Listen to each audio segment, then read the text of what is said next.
6:52 on the nose, time for the morning sprint. Well, we have your spring primary results this morning. We know who's headed to the April election in the Supreme Court race. It'll be Janet Protasiewicz and Dan Kelly. Protasiewicz took 46% of the vote. Kelly got 24%, and in the race for Madison mayor, incumbent Satya Rhodes Conway with 60% of the vote yesterday. Gloria Reyes will move on as well. She got 28%. Former Wisconsin Governor Tony Earl suffering a stroke this week and is now receiving palliative care. That's according to his oldest daughter, Julia. The 86-year-old served one term as Wisconsin governor from 1983 to 87.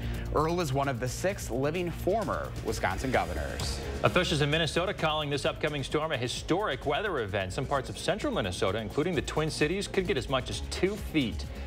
The Minnesota Director of Homeland Security says the weather could be extremely life-threatening, and at this point wants residents to prepare, not panic. New Jersey residents are picking up this morning after a series of rare February tornado warnings and a possible touchdown.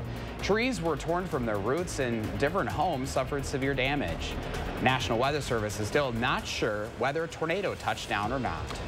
After a 7-month probe into the 2020 election, a Georgia grand jury is now recommending multiple indictments. Specifics were not given, but members admitted that former President Donald Trump's name did come up several times. The decision now rests on the Fulton County District Attorney to review the recommendation and make charging decisions. Norfolk Southern has been ordered by the EPA to pay for the cleanup of the derailment in Ohio. If Norfolk fails to comply with the order, the EPA would do the jobs themselves and fine Norfolk 3 times the cost. Donald Trump visited the site and said Norfolk was arrogant and incompetent. In New York, civil rights attorney Ben Crump announced the family of Malcolm X will be suing the New York government for concealing evidence on his murder. It's been 58 years since Malcolm X's assassination. He was shot 21 times while speaking at the Audubon Ballroom in front of his wife and daughters. He was just 39 years old. Should be no doubt. Our support for Ukraine will not waver. President Biden reaffirming U.S. support of Ukraine nearly a year after Russia's invasion of the country while visiting Poland. The speech comes just hours after Russian President Vladimir Putin announced a withdrawal from a nuclear arms control pact.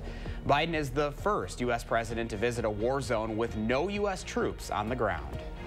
Venice canals are experiencing unusually low tides with the new lowest level recorded. It happened Sunday at over 2 feet below average. Many canals in the Leonardo da Vinci-inspired floating city have gone dry. The low levels are being blamed on changing tides and dry weather. The city's prominent form of transportation over the waterways was majorly disrupted. There has been a 101% increase online regarding UFOs over the last 30 days. With the growing reports of all things alien, Wisconsin has seen a 28% increase of Google searches. But when looking at the state compared to the rest of the country, we place at number 48 for the least amount. There were only 22 searches per 1,000 people. Vermont had the most. And we wrap up with some cuteness here. Fat Tuesday in the books. In Mardi Gras inspired New Orleans, these babies here got all dressed up for the occasion. Of course, Mardi Gras and Fat Tuesday all about indulging before the 40-day season of Lent starts.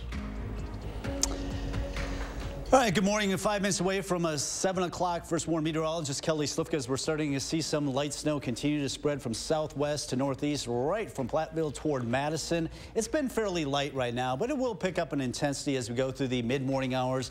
About 9, 10 o'clock, we'll start to see some of this mix with a little bit of sleet, especially southern Dane County down toward the Illinois border. Snow will start to pick up in intensity up toward the Adele. So planning your day, it's going to be blustery as well with some snow this morning, picking up in intensity, mixing with a little bit of sleet, and that will continue right through tomorrow morning. So the alert days continue.